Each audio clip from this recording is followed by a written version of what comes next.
Hi my darlings, welcome back to my channel. If you're new here, I'm Sydney from IRWanderer.com. So moving to South Korea to teach English abroad is a huge decision. And I've been there, done that, so I wanted to make this video today to share with you guys the pros and cons of going through EPIK. So honestly, there's not that many cons in my book, so we're talking mostly just pros today. So of course there's a cultural experience and all of that, but today I'll be talking about the more tangible things, like things that the contract is offering you. For those of you that don't know, I taught in Seoul for 2 years at an elementary school from 2016 through 2018.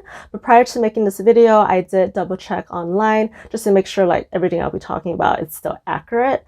So it seems like not much has changed. Of course, there are restrictions and procedures in place for the pandemic, so you'll have to keep up to date with that through like the EPIK website.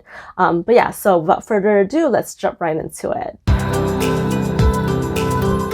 So one of the first big decisions that you have to make is whether you want to teach at Hagwons, which are the private language schools, or at public schools through EPIK. So based on research that I did when I had to make this decision myself, as well as having gone through EPIK and living there and talking to other people, the great thing about Hagwons is that you do know your placement early on, as opposed to EPIK, like you literally don't find out, where you're going to be until like towards the end of orientation. So that can be a little daunting.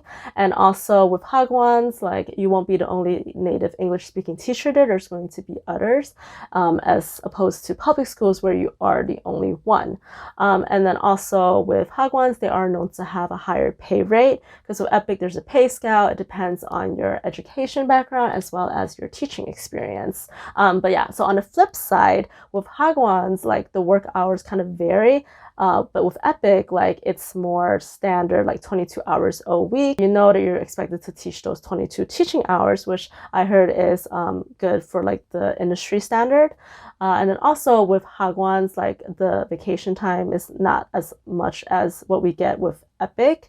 And I heard that with Hagwons, like they kind of dictate when you can take those like days, but with EPIK, you can take them as long as, it's during like the school breaks and around your winter and summer camps, right? And then another thing is like most of the horror stories that you hear like about bad experiences, like people like not getting paid on time, stuff like that, is usually from a Hagwon, is what I've heard, right? Because with public schools, it's backed by the government, so it's more kind of, I guess, like secure, because the government's not going to run away with your money. So now let's dive into the details of the benefits that you get through EPIK. So keep in mind, this is coming from an American point of view, having been placed in Seoul. The benefits are pretty much the same across the board, but there are certain things that vary depending on what country you're from, as well as where you're placed. For example, there's a renewal allowance, but teachers in Seoul, we don't get that. They discontinued that a couple of years back, I think around the time that I was there. And then also with like salary and paid vacation, there's a little bit of variation in that if you're placed outside of Seoul. But I think everything else is pretty similar, if not the same. Because I'll be talking about money, let's clarify the currency a bit. So the currency that they use in South Korea is called Korean won. And I just Googled the current exchange rate, and 1,000 Korean won equals 0.90 US dollars. So just to make it easier, let's round up and say that 1,000 won equals 1 US dollar. I think that just makes it more simple to like quantify and understand like the benefits. So not in any particular order, number one is entrance allowance. You will receive 1,300,000 won, and that's equivalent to about 1,300 US dollars. And that is to cover like the flight to get there.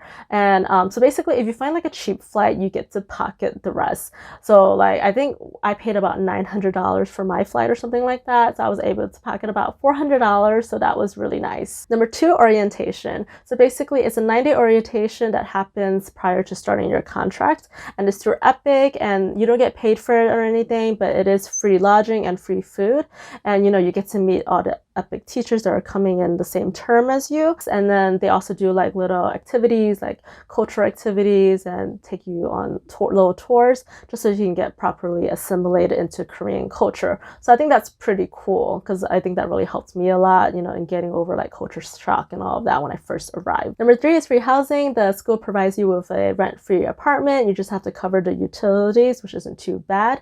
And then if you do choose to find your own place, you get like a 500,000 won rent subsidy subsidy, which is pretty nice as well.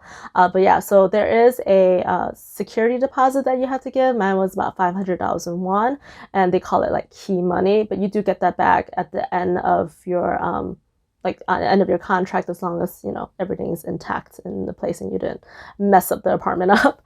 But yeah, and then number 4 is settlement allowance, and they give you 300,000 won to get you, you know, settled down into your new life in Korea. Number 5 is paid vacation. You get 21 days, and that's in addition to Korean national holidays, which are called red days. Number 6 is paid sick leave. In my contract, it used to be up to 15 days of sick leave, but now I think they've changed it to 11 days. Number 7 is health insurance. Your school pays for 50% of the medical premiums, and then the other 50% is automatically deducted from your paycheck. And you know, it's full coverage, so it includes medical as well as dental. Number 8 is severance, and basically when you complete a contract, you get an additional 1 month's worth of pay, and it's for each contract that you complete. So for me, I did 2 years, so I did 2 contracts, right? So I got like 2 months worth of pay for my severance. Number 9 is exit allowance, and that's 1,300,000 won, and that's to cover your flight out of Korea. Number 10 is pension. So for each paycheck, you pay a lump sum towards your pension, and when you're exiting Korea, you get that amount back. So this is one of those benefits. It depends on your country. For us Americans, we do receive this. Number 11 is tax exemption, and this also depends on what country you're from. For us Americans, we do get the first 2 years tax-free. So there you have it. I've broken down the 11 benefits. And you know, for me, when it was decision making time, it was like, okay, first off, it's basically a free flight, there's a job in place, free housing, and then medical insurance. Like, yes please. But yeah, so I hope you got some information out of this video. If you have any questions, do let me know in the comments below, or if I missed anything, or if there's something you want to add, do let me know. And if you enjoyed this video, please give it a big thumbs up. And as always, please subscribe to my channel. I'll be talking more about life in Korea as well as other travel adventures. So stay tuned, and I'll see you guys in the next video. Bye!